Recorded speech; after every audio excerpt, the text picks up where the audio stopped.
Deeper. It is Tuesday. It is 7 p.m. And today, I've got a special guest. I always say that every week, but this is a really special guest. Everybody's special.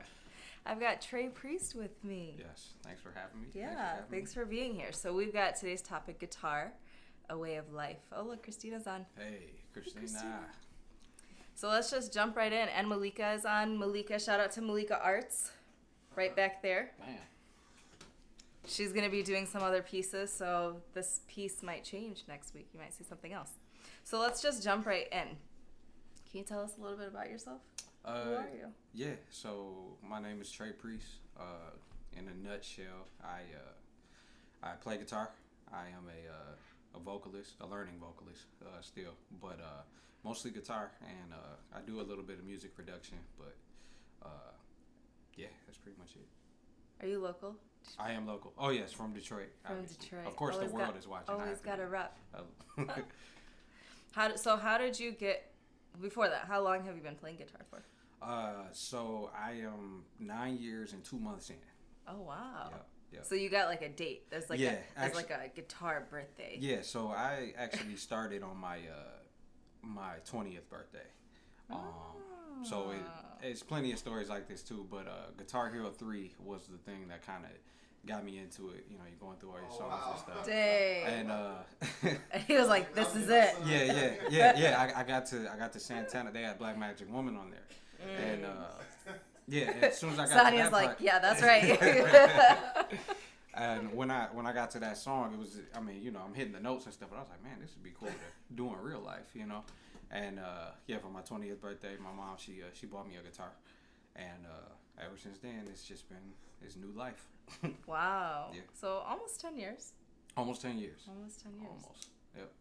10 out of 30. Welcome. Malika said, "Thank you. Love your passion and music, Trey." Hey, thank you so much. And the writing dojo. Hi, Kevin. So you played guitar for that long, but when you first started it, what was that process like? Because I mean, going from Guitar Hero to guitar are two different things. So what was that like? Yeah, it was hard as hell. I mean, it was just like it was just way different. Because with the Guitar Hero, it's only like 5 buttons, right? Yeah. But you know, like, guitar I'm is so good at this.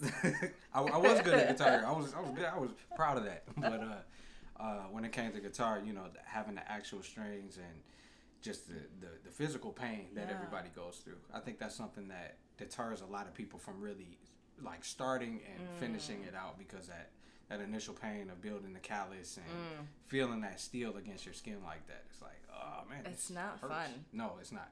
Until it's it really is. Until it is. Until it is. I always look at it like it's kind of like the best friend that you didn't like initially, but y'all had a few conversations and you're like, oh, I love you. You're like, this is getting deep. Yeah. Yeah, I remember when I first started playing, I'd do like an hour or 2 a day, and my fingers would hurt so much. Yep. I'd be like, these steel strings. Yeah. It was crazy. And I started on electric first too, so that was the easy way out. Yeah. Starting with acoustic first is way harder. That's what I did, and it was not fun. But you took the hard way. But I took the hard way. I did. Right.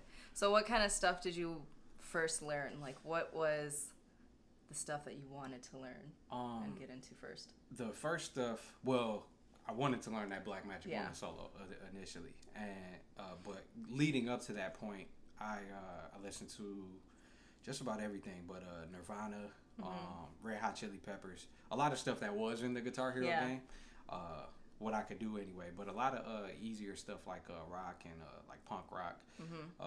Then I started getting more into like the R&B kind of stuff, like the Isley Brothers, because there's the guitar solos there, but there's also, you know, just the beautifulness. Yeah, exactly. So yeah, I would just my whole thing was, if I couldn't get a song, I would pick another song, and I probably couldn't do that either, but then I would pick another song, and eventually I would keep cycling all these different techniques and you know, ideas of music to where it kind of, you know, it eventually stuck. Yep. It's interesting because I always ask people, what did they start first? Did they start doing like solos and notes, or did they do chord progressions? Because I started with chord progressions and he started with doing notes. Okay. So what was, because he loves Santana. Santana, man. Did you have something, or were you doing both at the same time? Pretty much both at the same time.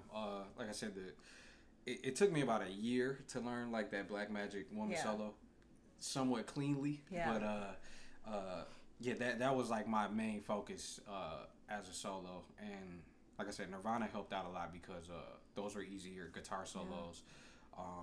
And I started listening to Jimi Hendrix, which was very deterring. but then I got into easier stuff like Eric Clapton.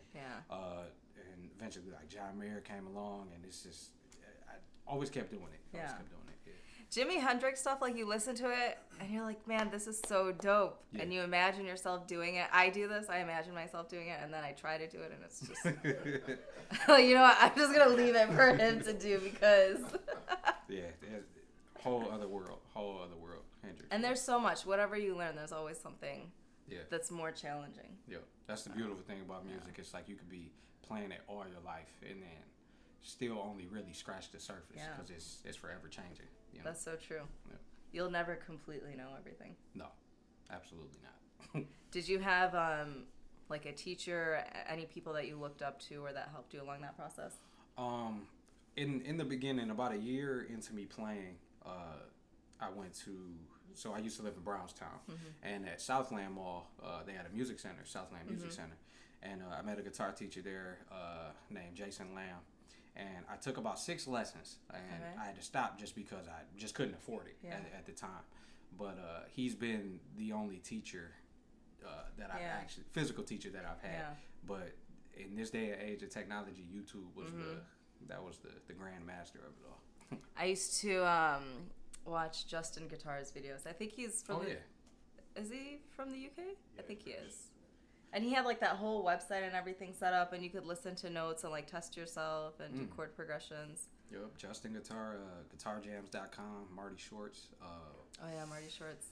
Another one, I think his name is Anthony Stoffer. That's a great blues guitar, and he did a lot of Hendrix and Stevie Ray Vaughan stuff, but he played in E flat, so it's kind of like I play in E flat now actually, but to learn that style too, it's like I'm playing standard tune and see what E flat seems like. Why do you like E flat? Why do you like that better? So I went to it because I wanted to learn more Hendrix and Stevie Ray Vaughan songs, but I like it more now just because I play with heavier strings, so 11 gauge. The typical is 9 gauge, and then it goes up to like 13. But since they're heavier, by tuning it down to E flat, it gives it a little bit more slack. So it's not as hard on my fingers when it comes to bending the strings or anything like that. So it's just a real, and it makes the sound bigger. It makes the guitar sound actually like a bigger presence, in my opinion. Yeah. That's so interesting. And if you guys have any questions or thoughts, please feel free to share. Please. So you start playing guitar and you're getting into all these different styles and whatnot. How do you go from like learning that to now 9 years later you're playing everywhere in so many bands? You've got your own music, like all the stuff that you're doing. How does that happen? It happened. I know, I'm like, in 9 years, what are all the things that you did? So so the skinny of it. So it's been a 9-year journey so far. So the first year was pretty much in the room, learning as much as I could. Yeah. Second year, I was still learning, but then I moved to Nashville very briefly to see what the music scene was like down there and just to kind of live life. And then I moved back when I was 22. So now in my third year, I started hitting up other friends and going on Craigslist trying to find bands. Like, I want to play with other people. Oh my God, you went on Craigslist? Yes. This was way before like Instagram and Facebook. And nobody killed you? Yeah. it worked out. But I was searching for other bands, and I got in touch with one of my old best friends from high school, Sheikah, and we started a band called Mile High, which was originally Sphere of Influence, but then later turned into Mile High. And we brought along Rod and Wayne. So Rod and Wayne, original band Mile High, and we did that for a few years. And then after that, I kind of got into the One Freak thing, which was about 4 years ago. And it's just the way that people connect. It's just like, hey, do you know so-and-so? Do you know so-and-so? And then you meet somebody else, you meet somebody else, you meet somebody else, and it's just keeps going. It doesn't stop. So you've been playing with these guys for a while then. Yes, Rod and Wayne specifically. I've been playing with them for at least 6 years now. Wow. Yeah. And that's were you guys friends before you started playing, or you became? No. Wow. No, pretty much. Like, yeah. no, that's that's how pretty it much is. it. Yeah, I met them when they came in to practice one time, and we've been family ever since. It is so interesting how you become family with your bandmates, because you see them so often because you have to rehearse all the time. Exactly. And then you start hanging around each other, and it's like, oh yeah, this is y'all cool, y'all alright. Like, I think I want to hang out with you outside of this. Right. So then you formed a band when you formed that first band, Mile High. Mm-hmm. So that was stuff that you had worked on, you and your best friend? Yes, me and my best friend Sheikah. She writes, and she was the vocalist. Oh, she was the vocalist. Okay. And then I pretty much put together the music as far as the chords and all that other stuff. Yeah. But it was all original. We didn't start doing covers until like our later years, because we started getting more gigs where it's like 2 or 3 hours. Yeah. You got to fill it up somehow. We didn't have that much original music. But that was the very first one. That's impressive. And it's nice to know that you guys were doing original music, because I hate when you go and see a band and then everything is cover. Which is, covers can be really cool because you see, a band's rendition of that music. But at the same time, you want to see something that they've created as well. Yeah. So that's kind of cool. So then you're in that band. At what point did you start, like, playing in multiple bands? Because right now you're in a bunch of them. Yeah. Like, I see, he's playing with so many people. I always see you with new people. Yeah. It's I kind of made a joke in my head, like I'm gonna be the most giggingest person in Detroit this year, and just giggingest. But I'm sorry, what was the question? Because people just hit you up, right? Like, they're just like, Trey, could you play with us? Yeah. So at this point, how many people are you playing with? At this point, I would say consistently, at least 7 or 8. And that's, if I could just go down the line, that's One Freak, the NLR Experience, myself, Sophia E, Idea, Sax Appeal. I play with the lady Michonne Young, who's from Gary, Indiana, and Chicago based too. Okay. And that's 7. That's 7, yeah. But it's been other people too. But it's crazy because you gotta. It's nice kind of getting that experience, but after doing it for a while, it's like, okay, I gotta cut back some. Yeah. Because you start to lose some of your own energy with that, giving it to everybody else. So how are you maintaining it? I don't know. Sonya's back here like, she's like, please tell me, Trey. Tell me. I don't know. I really don't. It's little things like, just staying as healthy as you can. Obviously, your diet definitely helps. If I don't eat fast food, but if I did, I would not be making it. I don't stretch as much as I used to, but now I'm getting into the habit of running before a gig because it just opens up the lungs and you just feel better. You know. But I just try to stay as straight as possible. That's not a very good answer. I just try my best. But it's like I feel like it has to get done. Like, and if it wasn't coming my way, I feel like I got to do it. Like it's coming my way for a reason. Yeah. So. Yeah. But scheduling has got to be tough then. It is. You have to put it in the calendar as soon as somebody says the date, because it's been a couple of times this summer where I slipped, where I didn't put it in exactly, and then I had a gig, but somebody would be like, "Oh, you coming to this rehearsal?" And they'd be like, "Oops," or "You coming to this gig?" Like, I forgot about that. Yeah. So as soon as somebody says something, put it down, even if it's not confirmed yet, because it does get busy. It's plenty of dots all over my calendar. It's like dot. It's crazy.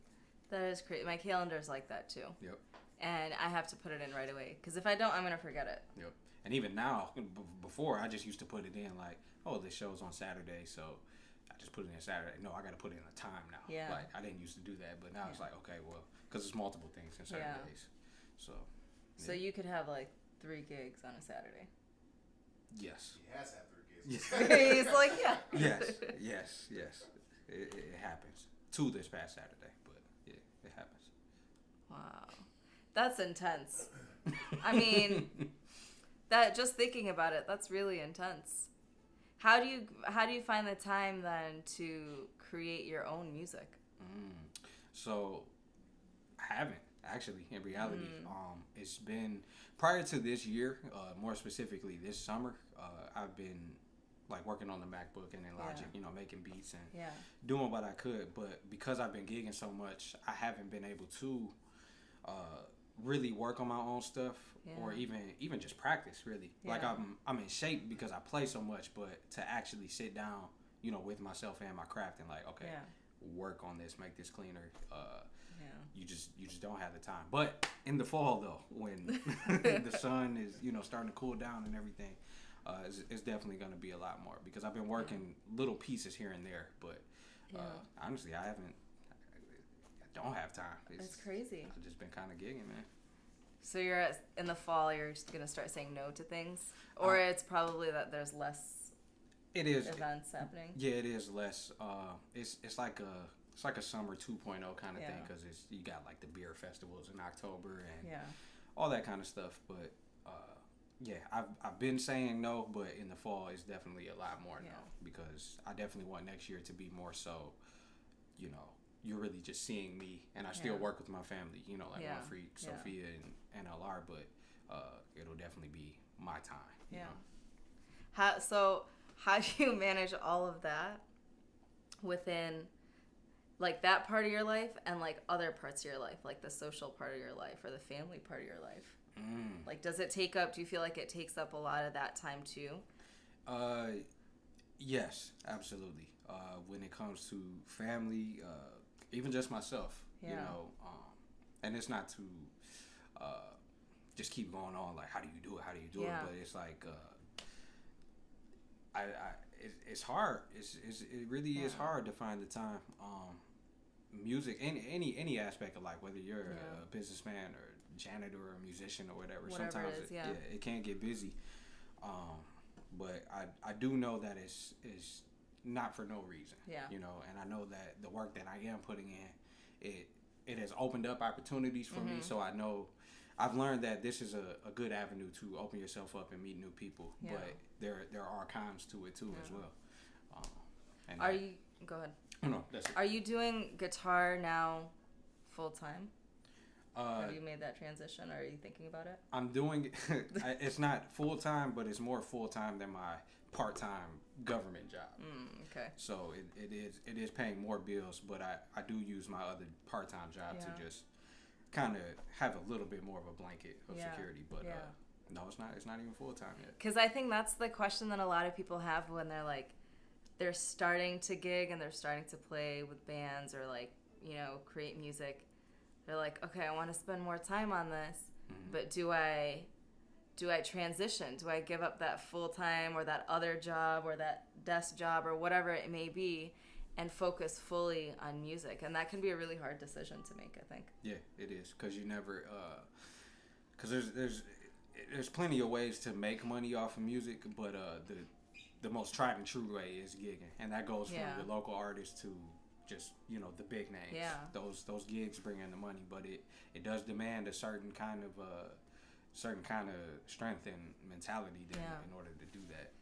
Yeah, I mean, even with this summer, we've had a lot of gigs, and I feel like on Ismail, it's been really hard because you're like applying to festivals, you're like following up with people, you're getting back to people, like you have all these conversations going on with so many different people at the same time. Yep.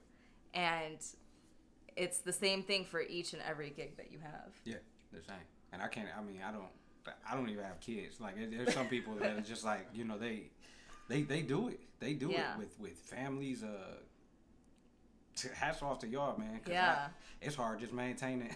Like that's myself, true. If you have, I mean, we got lucky because his son plays with us, so it's. See, yeah. That's nice because like music time is family time. Right.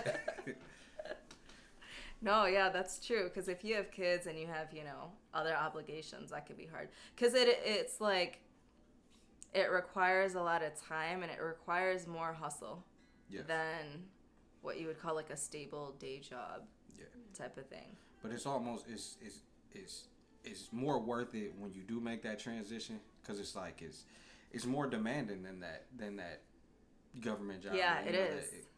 It is talking to people, being your own businessman. You know, talking to people, following up, like you said, having to rehearse your instrument. Yeah. You know, even just the physical act of playing music. It's not like we just pick up the guitar and it just happens. Yeah. No, Yeah. I had to sit down with that for quite some time, as we all do. And musician is a job. It is a real a real job. Thing. Like, no, seriously. it's true.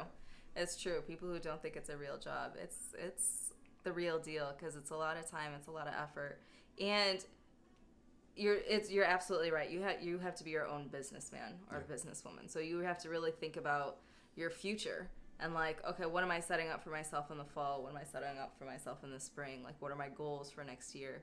And having that forethought really helps. Yeah. Did you have that last year, like certain goals that you wanted to reach this year? Last year, well, I just wanted to. My main goal was to perform more of my own original stuff, which I've accomplished. But I did say I did want to work with a lot more people in the city and become comfortable with these people, because this city has so many. Yeah. So many facets of music.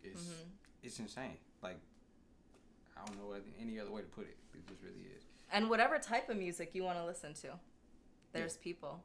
There's venues, there's events. Especially in Detroit. Yeah. So what are your, changing gears a little bit, what are some of your go-to people that you get inspired by that are in the city then? Do you get inspired by people who are in the city?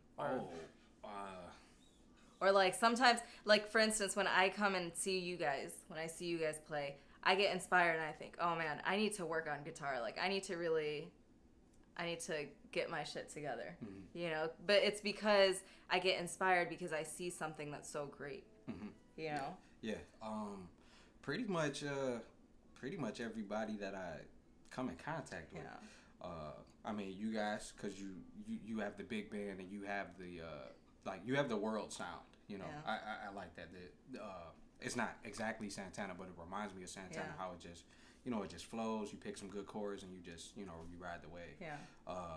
But everybody that I pretty much associate with myself with, all of those people inspire me because they put up with me, but they're doing it, and I think we all have the same idea of what we want and what we want to accomplish.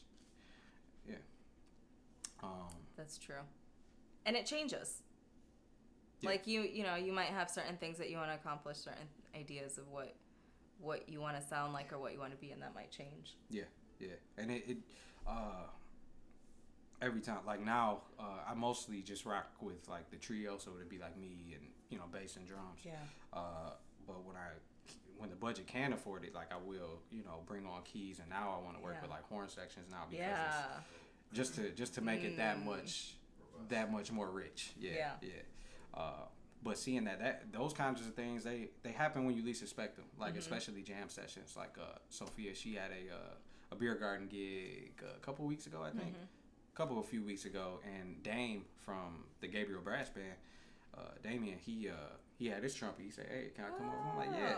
And he played over "Saint Elmo's Fire" by Michael Franks. We did a cover of that, and it was just so smooth. And when that happened, it was like, "Oh man, I want this every time." I know, if I right? could have, if I could afford it, I definitely would.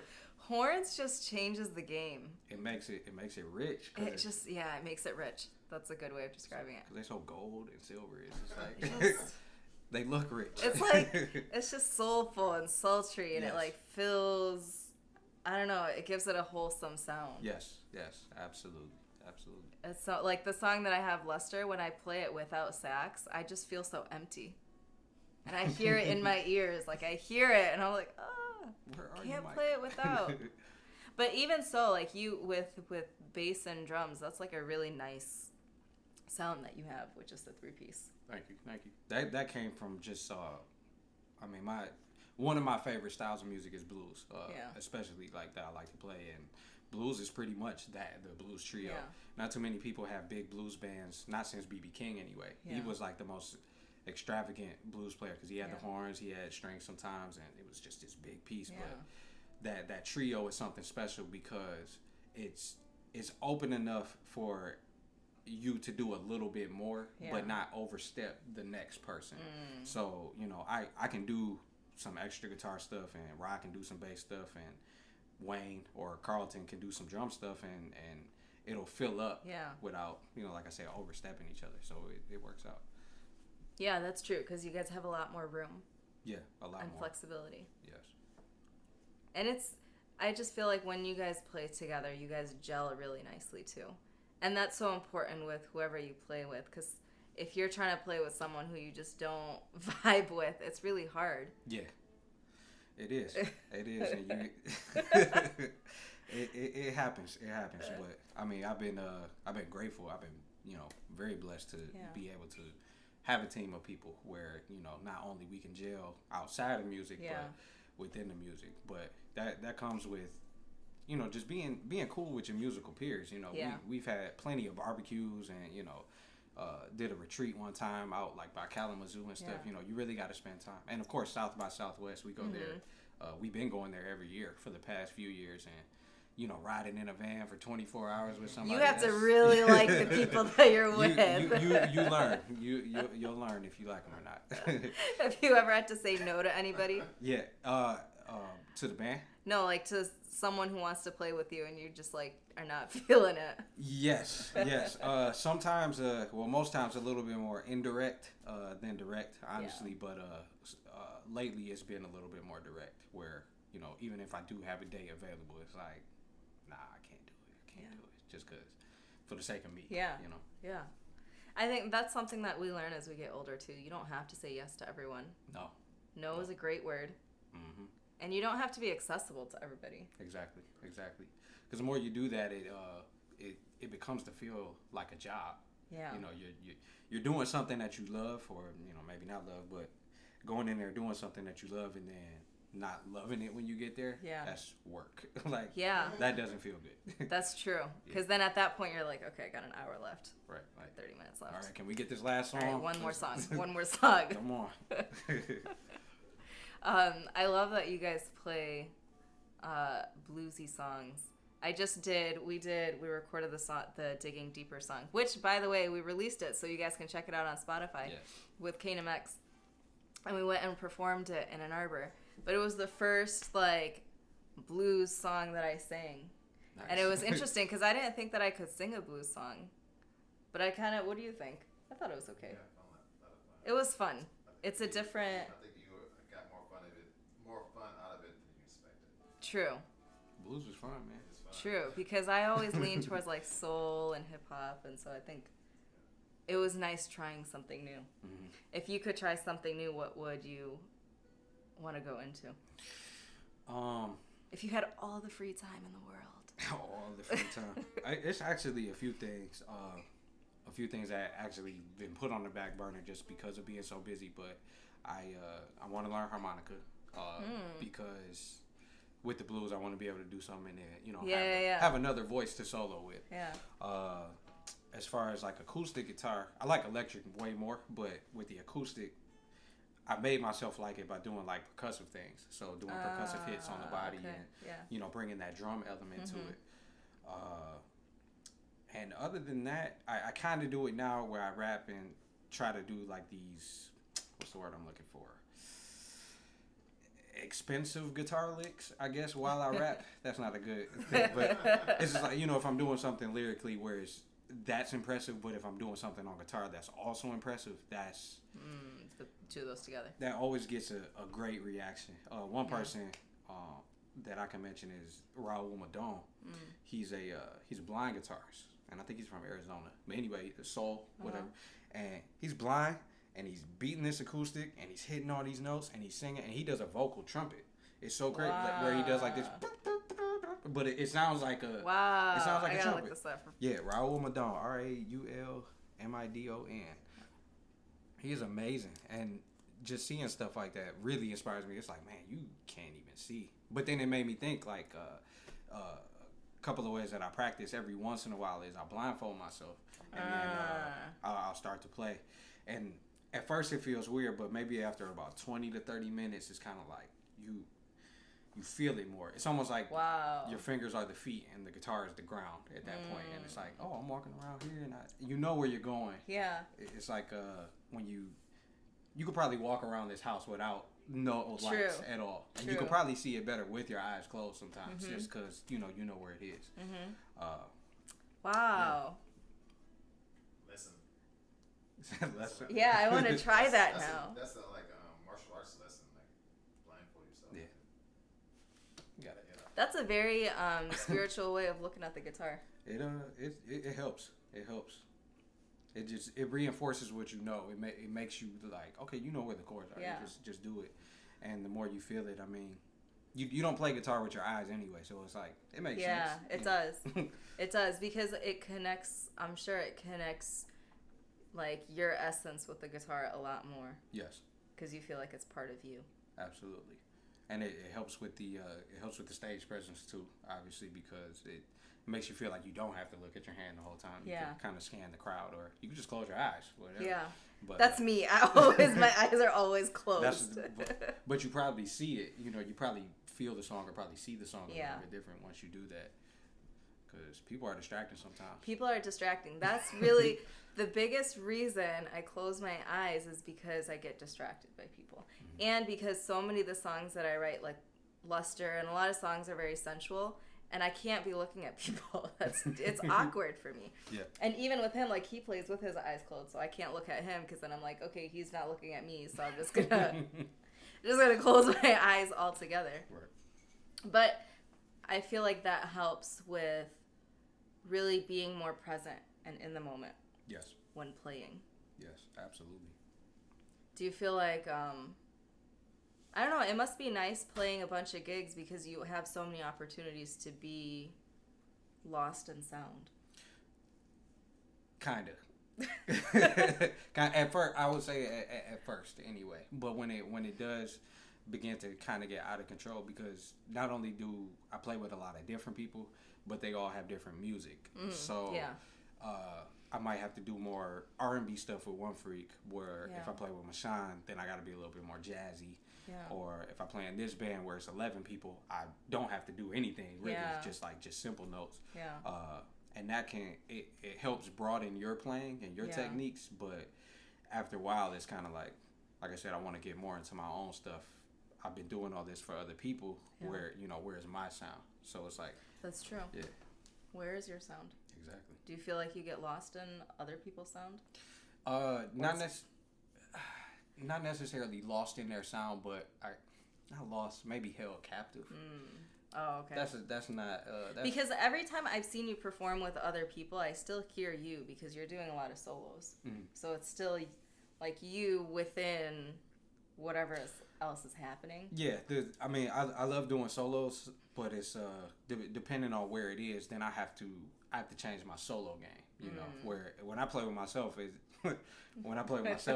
just kind of like musically. Musically. I can let go, and I can, I'm not afraid that the band is gonna be like, I don't like your solos, or nobody else is. Where if I play with somebody else, where I have to kind of solo within that realm of music. So that could be either pulling back some, or that can be being pushed to something that's too uncomfortable. Yeah. That's interesting. Do you feel like then you have to practice different scales or different styles? Because I'm thinking of I'm not a soloist. I'm not there yet. But I think of like Ismail, for instance. You like playing with triplets, or like people have like certain styles that they like playing with certain things. So do you feel like you have to change those scales or those like styles up depending on who you're playing with? Absolutely. Yeah, you do have to change them. Eventually I end up just going back to, myself and, playing a lot of blues licks and pentatonic scales and stuff. But yeah, it'll help you in the long run to learn as much as you can, because it's good to be yourself playing with other people, but you also have to serve the song first and foremost. And that's everybody's job. So just the more musically you know, it's just like a dictionary of words. The more words you know, the better you can communicate. So that's true. Yeah. That was very well put. I like that. I read that somewhere. Don't tell us. I just One of the things that you had said you wanted to talk about is how guitar directly relates to your everyday life, and I wanted to go a little bit deeper into that. Like, what did you mean by that? So it I guess what I meant by that was the act of playing guitar, the act of practicing it, the physical things that you have to do. If you apply some of those, I don't know, actions to real life, it can help. And it's just simple stuff like practicing scales, being able to sit down like, okay, I'm going to take 15 minutes, or I'm going to take 20 minutes, or I'm going to take an hour, and I'm going to work on this. It's no different from I'm going to work on this paper, or I'm going to clean my living room, or do the lawn.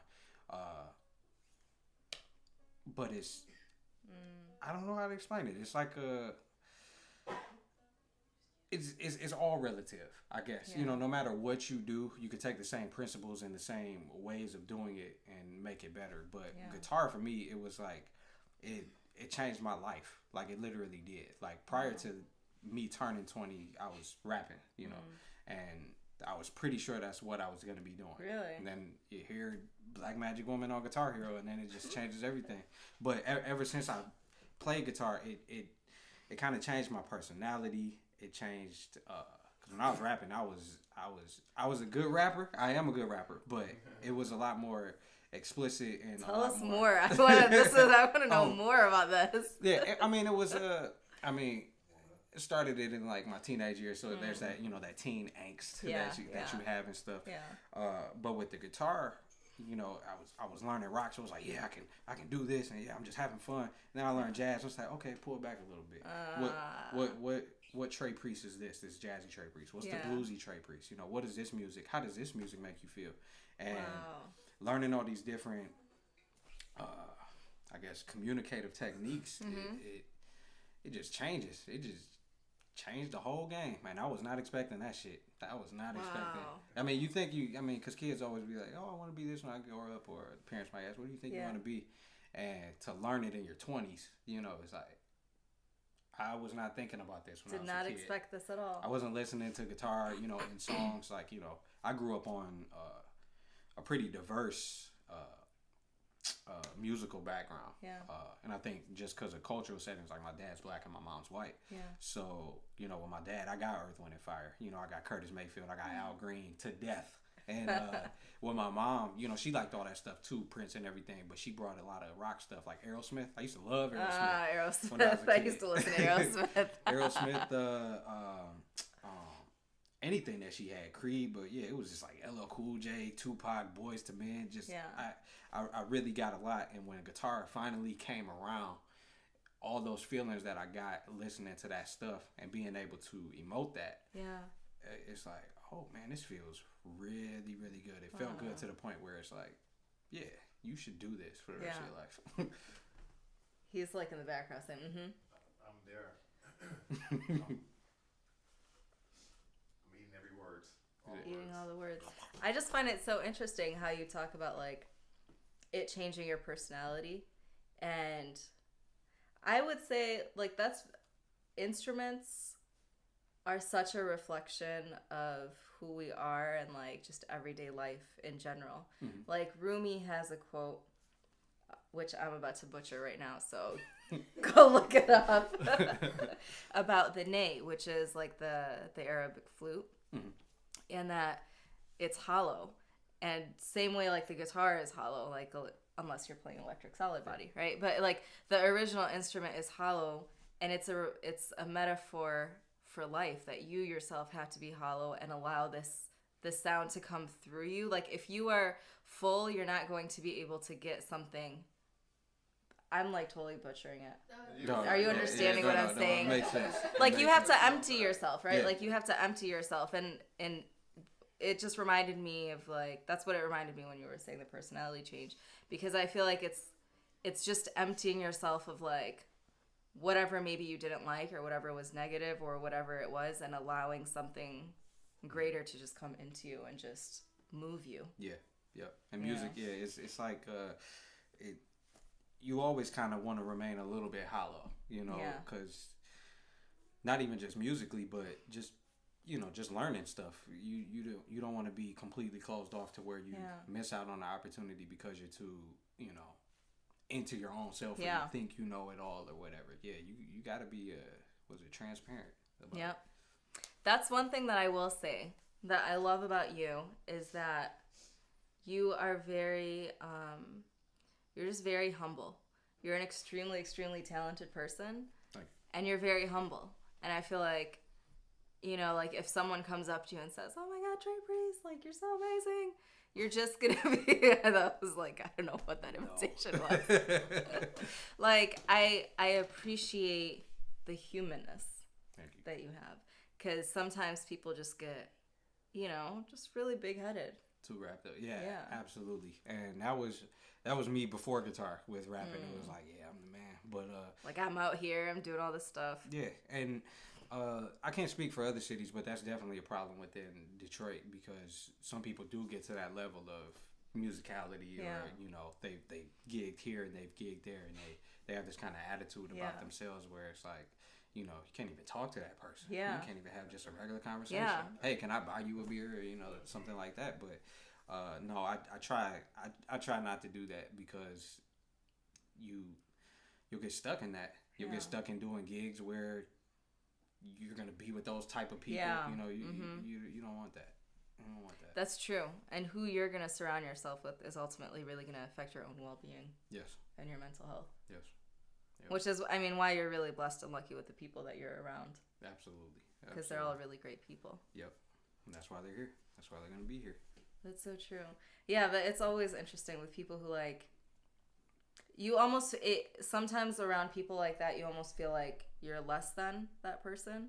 Mm-hmm. Like, for instance, with you, I definitely know that, okay, I'm less than in terms of what my ability is in guitar. But I feel like you should still be able to learn from other people and have engagements and have these relationships. I feel like that's the most important thing in music is the sound and the relationships that you form because of those sounds. Yes.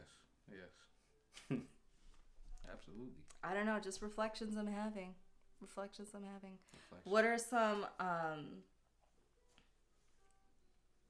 trying to think when you went from rap and then you started playing guitar, I notice now, you have certain songs which you are rapping on. Mm-hmm. Are you bringing do you feel like you're bringing two elements of yourself together?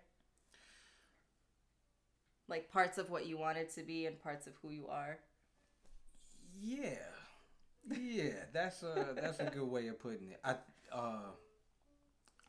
think it is bringing two separate, me's together, but I think generally it's just the one thing that I want, which is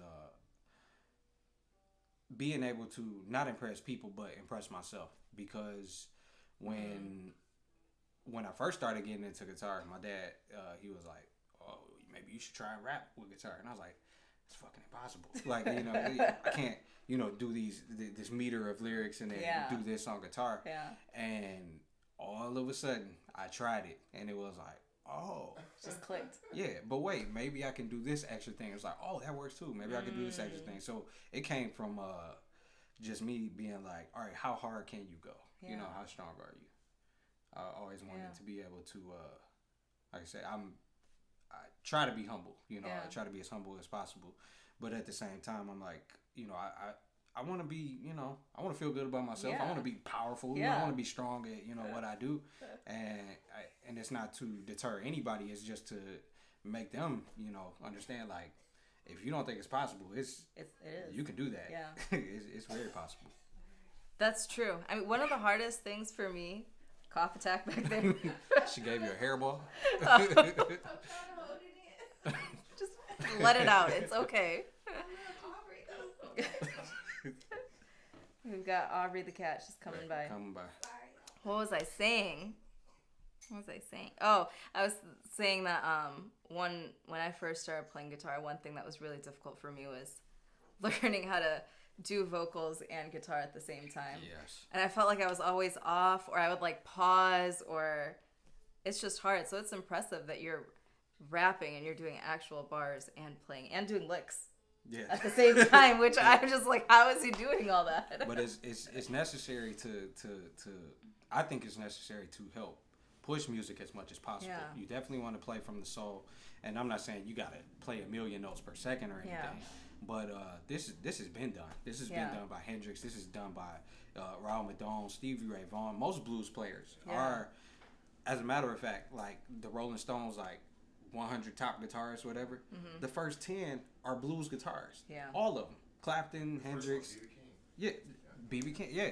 They're all blues guitarists because they generally will play rhythm. They'll sing, and then after they sing, they'll do the call and response. You know, it's almost like it's fun, man. It's fun as hell. Like to be able to, I'm gonna sing this, and then I'm gonna let her sing something. I'm gonna sing. It's a constant conversation. Absolutely, yeah. That's one of the things that's really great too. Is I feel like when you play an instrument, you don't have to talk so much. Yep. Because you can talk through your music. Yep. Except now where I'm like, here, talk about yourself. I know. I was just telling Sarah, I was like, I'm nervous, man. She's like, you want me to come? I'm like, yeah.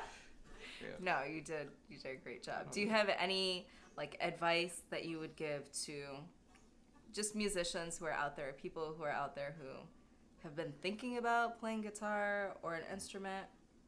But guitar in particular, since we're talking about guitar. Yeah, it goes back to what I said in the beginning. The guitar will be that friend that you do not like at first. It happens, but it's one of those things, just like all things, where if you spend time and you're persistent, it works out for you. So I don't give lessons, but I've tried it throughout my tenure with guitar. Yeah. And I stray away from it because just out of fear of like you not getting the information. But I just think I'm a better player than a better teacher. And also it's the responsibility of the student to actually go home and learn that shit. Yeah, that's true. If we can meet once a week, but throughout this week, let me see what you do. And if you don't do anything, it's like, I can't really help. Yeah. But yeah, you got to play it though. If you want to play guitar, just play it. Just play it. Put it in your hands. Watch TV, just keep it in your hands. Having that muscle memory too is real. I saw a video the other day. I forgot. Some guy talking about playing guitar. He was like, a lot of problems that some people have is they alternate between standing and practicing and sitting and practicing.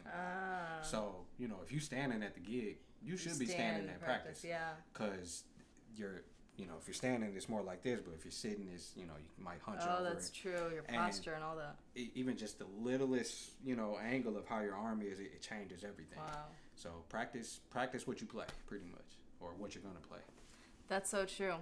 Because when I first started playing, and I used to go to open mics, I always sat.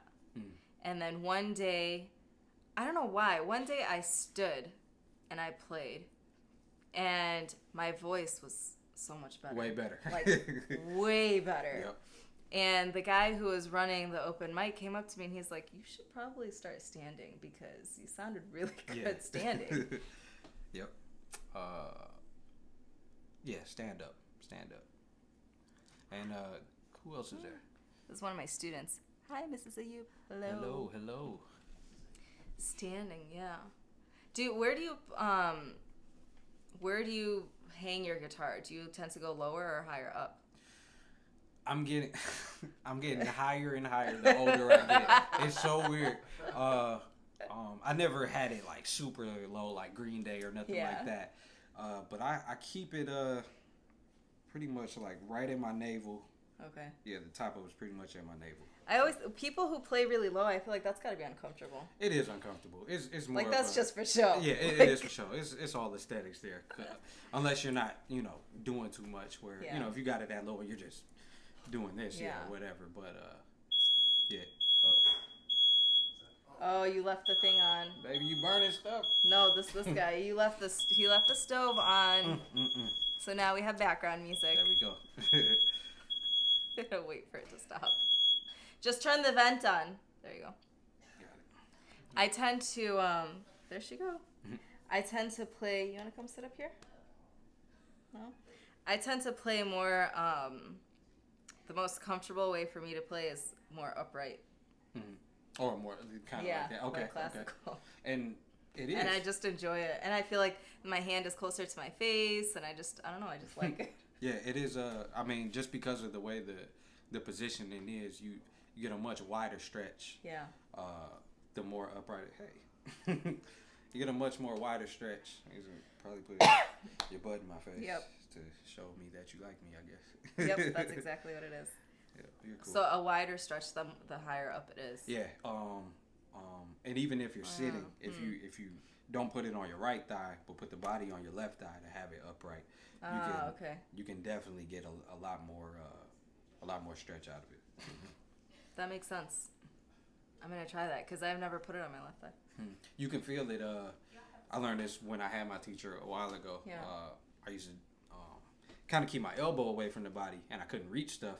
And he would say, "Well, put your elbow in your body, like put it like right in your stomach." And the moment you can tell with the guitar, the more you turn it like this, the more of a more comfortable thing. So put that elbow right up in there. That's true. Mm-hmm. Little things like that. I was taking lessons with Big Rich, who's an amazing guitarist in Flint, and Ismail takes lessons with him too. And they're look him up. He just goes by Big Rich, Richland something. I don't know his last name. But he would teach little things like that. And another thing he said is the way that you put your fingers around the guitar. And like he would say put a pencil, and the distance between your fingers and the body of the guitar or the neck should only be the distance of a pencil. Like little things like that. Oh, okay, yeah, I understand that. To help you with being close to the guitar, keep Yeah. your fingers in the right place. The one thing that I do for that is a finger independence thing where I won't pick the notes, but I'll do like a spider. So like, first finger, middle finger, ring finger, pinky, and then the next string, Yeah. But what I'll do is I'll lift one finger up at a time without lifting up the other ones. And so you do 1, 2, 3, 4, but then you go back down. So then the next combination is 1, 2, 4, 3, and then 1, 2, 4, 3. And then once you did all your options with the first finger, which is 6 of them, then you move to the middle finger. So you'll start with middle finger, ring. Bang. 2, 1, 3, 4. So you got 20. What is it? You got 24 different ways that you could do it. Wow. But that's a good warm up for me too, because you still have to apply the pressure on the previous strings as you move. So while that's happening, the blood is flowing in the forearm, and it literally is getting warm. Wow. That's been one of the most helpful things that I still do to this day. Is just hold the guitar. You don't have to pick the notes, but just one at a time. That's really useful too, because like you said, you're focusing on one finger. You're not moving your entire wrist. And it helps. It helps obviously for independence, but I like to do it first and foremost because if you're learning new scales or if you're learning new chords, it's easier to get to it then because you're telling your mind to learn this new thing, but your fingers are already ready to go. And that particular exercise helped so much. Wow. Yeah, that's the one. That's so smart. I'm going to start doing that. One at a time. One at a time.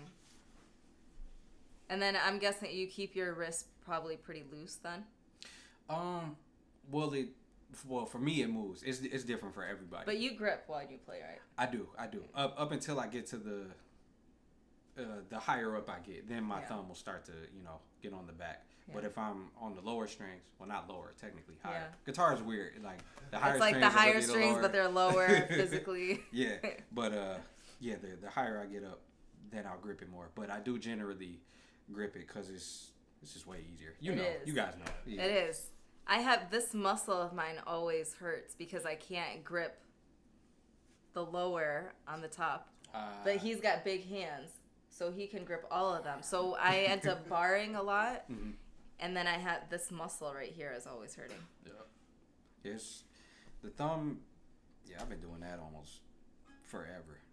But it is easier. It is easier, I think so. And it's not so much you gotta, really put it in there or whatever. It's just the way that you hold it. It's just it's just holding it. Yeah, but it's way comfortable because it's almost like you don't pick stuff up like this. It feels more natural. You grab it, like a baseball bat. So that's true.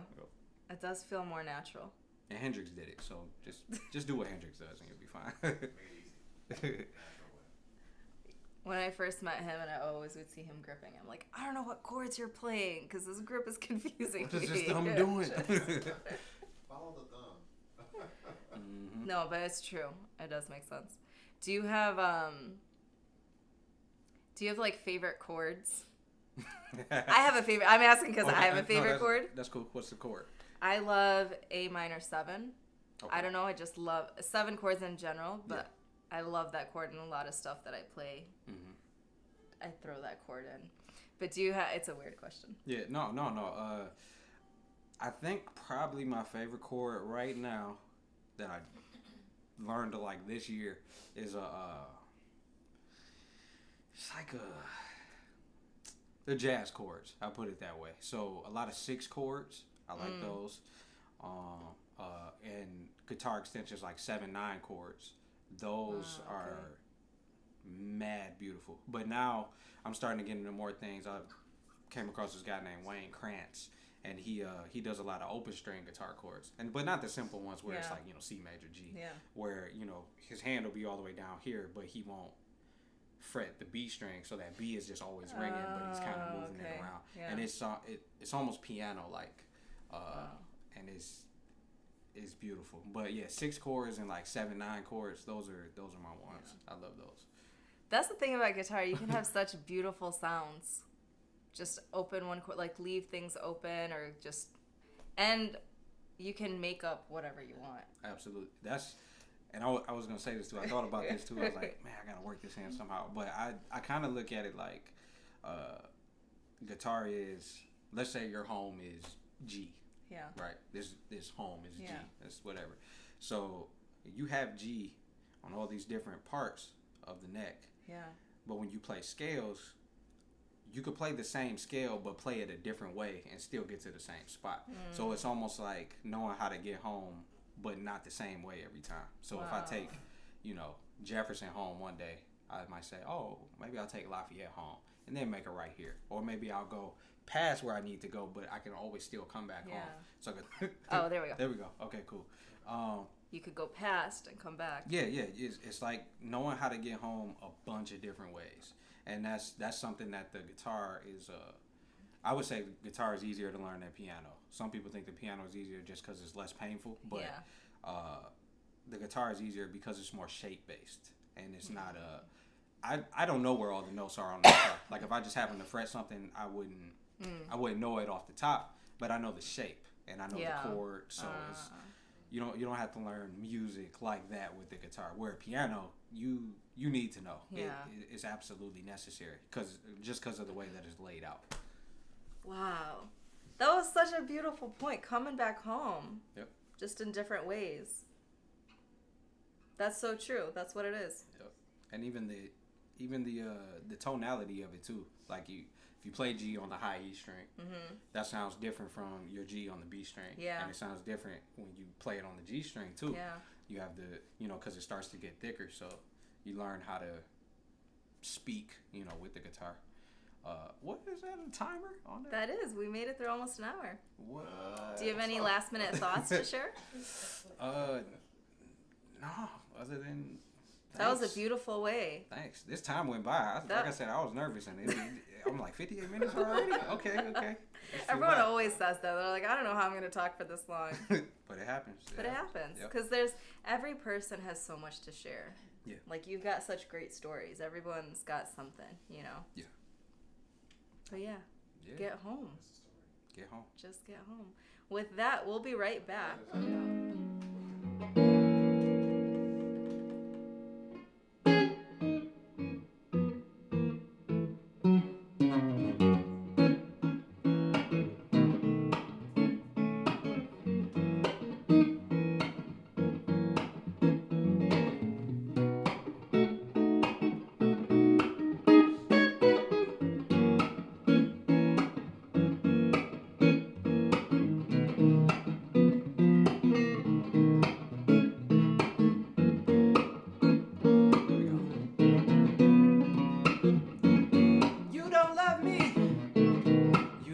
Me like your phone.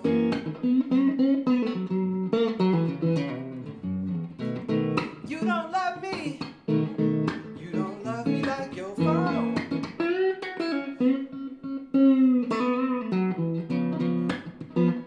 When I'm with you, babe, why do I feel so alone?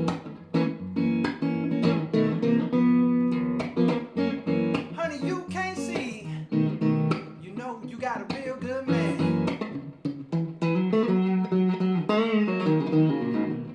Honey, you can't see. You know you got a real good man.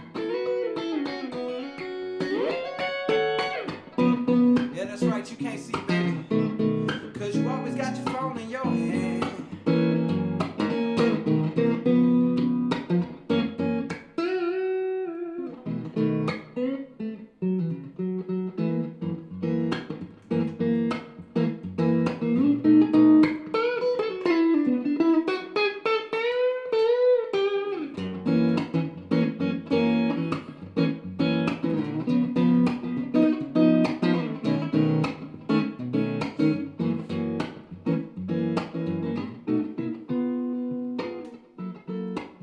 You don't love me.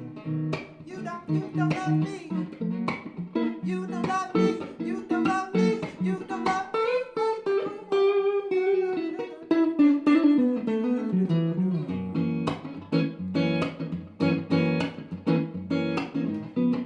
When I'm with you, babe, why do I feel so alone?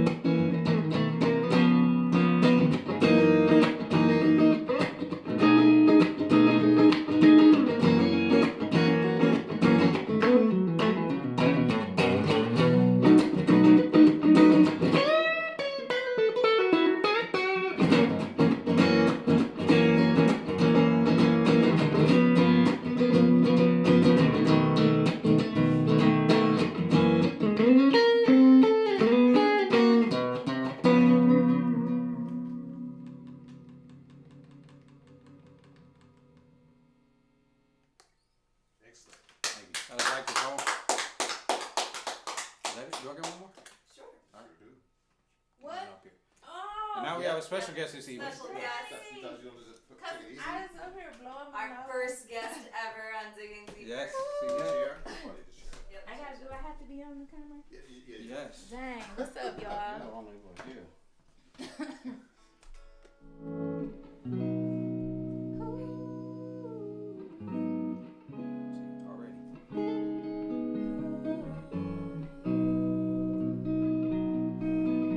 That's cool. Feel like a record.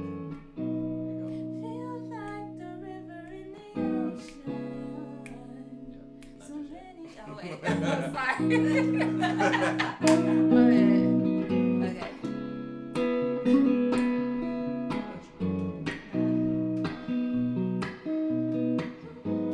Feel like a river in the ocean. So many different motions. And you save me from the ones who tried to drown me. Water all around me. Bermuda.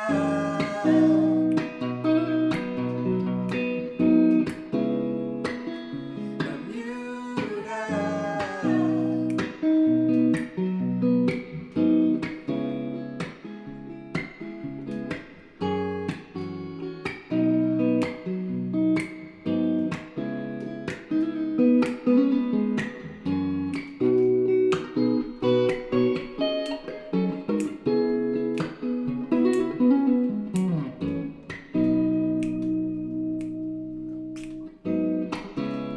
Feel like a river in the ocean.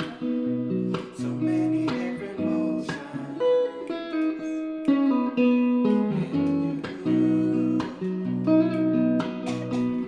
And you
That was beautiful. Thank you. Can you tell everybody where to look you guys up?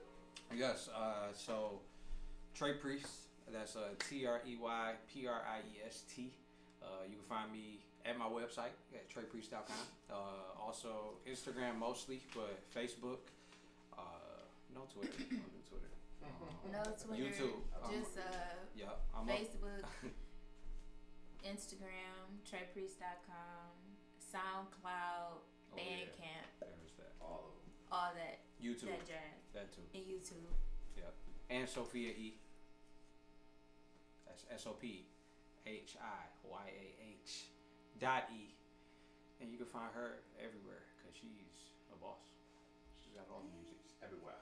Oh, Yeah, there's an empty space for I you. get in here too. Thank you so much, Yes. Trey, for I'm just being sitting here. down listening. I really appreciate it. Thank you. Thanks for having me. Sophia E. She was the first guest on Digging Deeper, which I'm really excited about. It was a great episode, and now we've got Trey, Yeah. Yes. and it's beautiful seeing you guys perform together. It's just Oh. my heart feel all warm and fuzzy. With that, that is another episode of Digging Deeper. I will see you guys next week, Tuesday at 7 o'clock. Peace.